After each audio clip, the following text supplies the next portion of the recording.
So, Bird, the fact that we consume a lot more art and media and are taught to analyze works of art and media, and that social media now and the internet has just inundated us with people reviewing art and media of various kinds, our ability to discern what we like and what we don't like, even if it's just regurgitating what we've heard from other people, is still always more developed than our ability to make something from scratch. Like, I think my cooking is probably the best point I have to access personally, where I was raised by a chef, and my mom was of Latin descent, and a lot of her, traditional recipes came into the fold. So I had a lot of access to cooking information, and a lot of access to what quality cooking was. And while I still enjoy all levels of food, I know where quality lives, but trying to recreate that in my own cooking, there's always still a learning curve no matter how many times I engage it. I never quite get the outcome that I want at the end of what I started with. I think that makes sense. Did that sentence make sense? Yeah, I think so. For me, I'd say it was actually makeup, and for the opposite reason. I was raised in a household where my mom never did any makeup. And so when I started getting to the age where I wanted to wear it, I didn't know how to do it. And I tried to look up tutorials. Everybody I talked to told me to just go to YouTube, and it didn't work, right? I still couldn't figure it out. Eventually, it started to work. And recently I've been looking back on that, and the reality is it was practice. Right. Where, you can come at it from both ends. You can come at it from a background where you know what quality is and you can't achieve it. You can come at it from a background where you don't know what quality looks like, and you have some really cringy photos to look back on from when you were younger. Yeah. When going into any new skill, whether it's creative or practical, is that you're going to think you suck whether or not you do, because you can always sense a level of quality that you're not reaching. That gap will get narrower the more you engage with the process. And eventually you'll get to a point where your appreciation for what you make improves, and it becomes like this second threshold that allows you to live between what you're happy with versus what you were hoping for. And that takes practice. It takes repetition. It takes re-engaging with the same skill over and over again. But starting on that process and the frustration that comes with the early phase of anything where you can tell that you suck, and that is unfortunate if you can't get past it.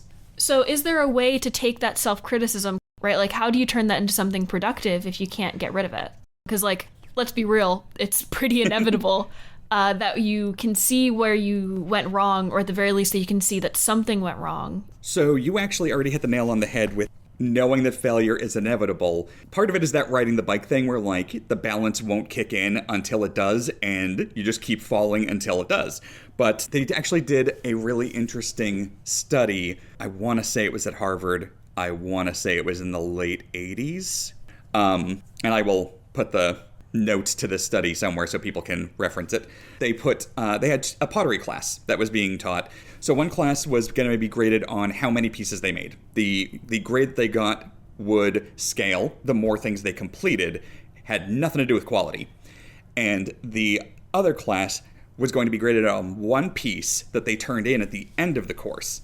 So you had one group of classmates who were all striving to create the best one thing they could, and one group of people who were just spitting out as much as they could, whether it was good or not. And by the time the course was ending, the people who had tried to meticulously perfect one attempt turned out far less quality than the people who had spat out so many failures, because the failures will teach you way more than an actual success will. If you succeed, you've learned one thing. You've learned how to get from one end to the other on this one thing. But if you fail over and over and over as quickly as possible, you learn so many things in each of those failures that you inherently get better no matter what. And those people ended up surpassing the other people who were focused on success only. Your skill in anything will increase faster over many failures than a few successes. And I obviously think from more of a illustrative perspective, but like I have friends who are musicians and I don't exactly know how it translates to music. I don't know how it translates to more like physical creativity. Say for me, with things that we all kind of develop as we get older, you think about like makeup or fashion sense or how you style your hair. These failures can be very public and they can be very embarrassing. But I definitely know that like you style a weird outfit and you wear it out and you can tell that it's weird and you don't wear that outfit again. And you learn something from it, right? Like you learn like, oh, these tights don't look right under that skirt. This jacket and this shirt are a little bit too close together in color, right? Like things like that, where I wonder if the harder you fail or the more publicly you fail, it exacerbates that. I'll also say for me with textile arts, right? I do a lot of different textile arts, and by nature, these are very slow forms of creation, right? Like I've been learning filet crochet. Crochet can be quite fast. Filet crochet is a lace weight form of crochet, so it is by nature incredibly slow. You have these moments of deciding whether or not to abandon a project and start over, or to just keep going through the failure and not do it again. I have very much found, and I see it a lot with other people that I know who do textile arts, these are very much art forms that force you to accept your failure and keep moving.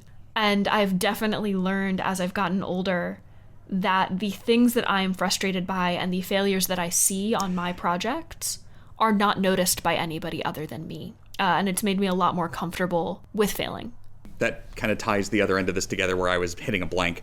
In that realm, the process of getting from one end to the other end of creating something is a lot slower and more trial and error in the flow of it.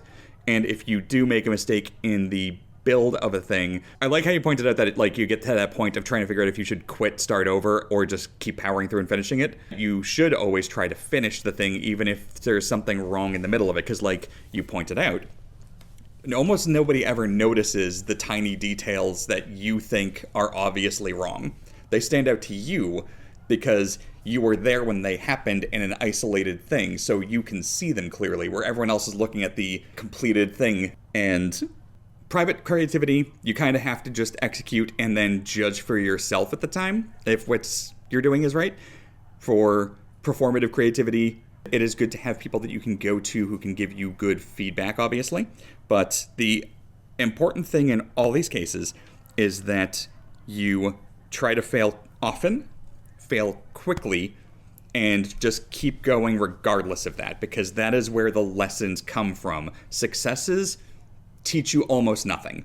It's insanely weird how counterintuitive that is, but your taste outruns your skill, and your skill has to get dinged up to get done. Right. So fail fast.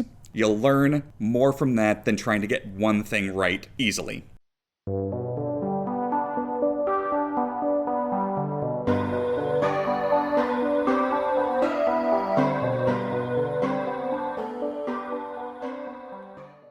Thank you for watching or listening. If you've enjoyed this or found it helpful, please subscribe. We have more episodes coming every other week, hopefully. Head over to shadedareas.com to find out more about Create Art Repeat. We have interview podcast episodes where we talk to creatives about the nonlinear paths that brought them to where they're happy. And if you have any questions or topics you'd like us to address, then feel free to kick them over. We have a new painting kit design called the Watercolor Caddy, which is for sale now. And if you end up looking to pick it up, use promo code CAR for 30% off. Listen to us next time.